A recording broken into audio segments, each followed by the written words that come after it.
Hi, everybody. Happy Thursday. I'm here to share Longwood Gardens 2024 Community Read Book, The Secret Garden. It is based on the novel by Frances Hodgson Burnett, and it is adapted by Callista Brill, and it's published by HarperCollins. And we want to thank everybody for allowing us to share this book with you today. I was really fortunate to read this book this morning at the Goggle Gardens, and everybody really enjoyed both the gardens and the book. And now I get to share it with you. So are you ready to get started? The Secret Garden. Once upon a time, a walled garden bloomed under the summer skies in the north of England, but it was locked up and left all alone, and it stayed all alone for many years until Mary was an unhappy little girl with an unhappy little face. She was going to live in a new home where she expected to be very unhappy indeed. Misselthwaite Manor was a big old stone house with 100 rooms, most of them shut up. It was a cold and lonely place full of secrets. Mary arrived on a winter night when the wind was howling across the moor and the rain was pouring down.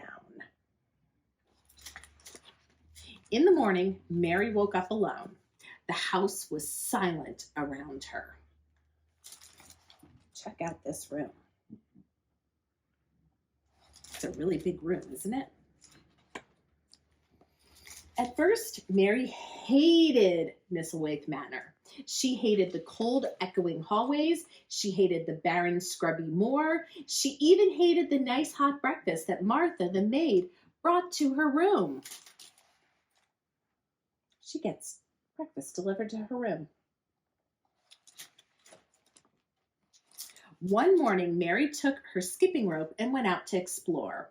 The house had many gardens, but they were mostly brown and bare in winter. Soon she met an old gardener named Ben. "I'll tell you a secret," he said. Mary listened eagerly, and Ben told her about a hidden garden at Misselthwaite Manor, tucked away somewhere in the walls and hedges, locked up tight. Mary liked having a secret. Skip, skip, skip went Mary around the garden. Skip, skip, oh! "Hello," Mary said to the robin. His cheerful red breast was the only color she could see on that cold gray day. "He's made up his mind to be friends with you," said Ben. Mary liked having a friend. Before long, Mary found she even liked the cold, wet air that blew off in the moor in the late winter. Day by day, Mary's thin, pale face got rounder and pinker. For the first time in her life, she was hungry in the morning and sleepy at bedtime. One day, the rain was too heavy for Mary to play outside, so she decided to explore the big old sad house. Up hallways and downstairs she went, turning corner after corner, wandering in and around and out of dusty rooms. She never saw anyone. But she heard someone crying.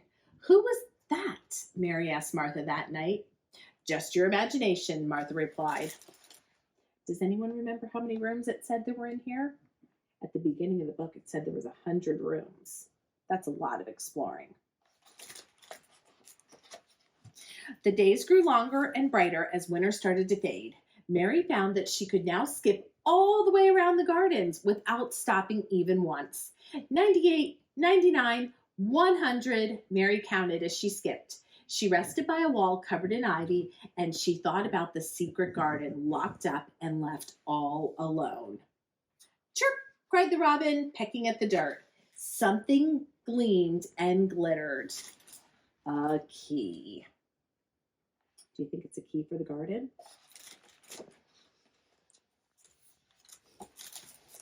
It was.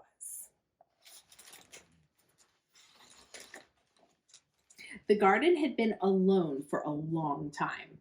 Brown, scratchy rose bushes climbed the trees and trailed from branch to branch. Years of fallen leaves covered the ground like a gray blanket. Was the garden dead or just sleeping? Something was alive. Something was struggling to reach the light and greet the spring. Mary took a deep breath and thought very hard. She loved the garden already, and more than anything, she wanted it to stay a secret. But she needed help. I need some advice, Mary told Martha, about a little garden. She did not say which one. You'll be wanting Dickon, Mary, Martha said. Her brother knew everything about plants and animals. So Martha sent for him, and the moment Mary met Dickon, she knew she could trust him with any secret. With Dickon's help, Mary learned how to care for the garden, and as the spring came on, the garden burst to life. Misselthwaite Manor had one other secret. His name was Colin, and he was sick, sad, angry, and weak. It was Colin who had been crying that day, and it was Colin's crying that reached Mary's ears and brought her to him one stormy night. Are you a ghost? He asked her. Are you? Mary said. Colin's father was the master of Misselthwaite Manor, but he was never home. Colin couldn't walk, and he hated it when people felt sorry for him, so he hid in his room and never went out. I don't feel sorry for you, Mary told Colin. She thought he was a bit like the garden. He'd been locked up and left alone for too long. Dickon had known how to help the garden. Maybe he would know how to help Colin too. So Mary brought Dickon to visit, and Dickon brought his animals. What you need, Dickon told Colin, is some fresh spring air. So look, they're out in the garden. The robin had been Mary's first friend, but now she had two others. Mary, Dickon, and Colin worked in the secret garden every day. And every day more flowers appeared. Delphiniums, foxgloves, and irises lined the walks. Isn't it beautiful? It's like magic, Mary said. She felt a little foolish saying it out loud, but Dickon nodded, and so did Colin. It is magic, said Colin.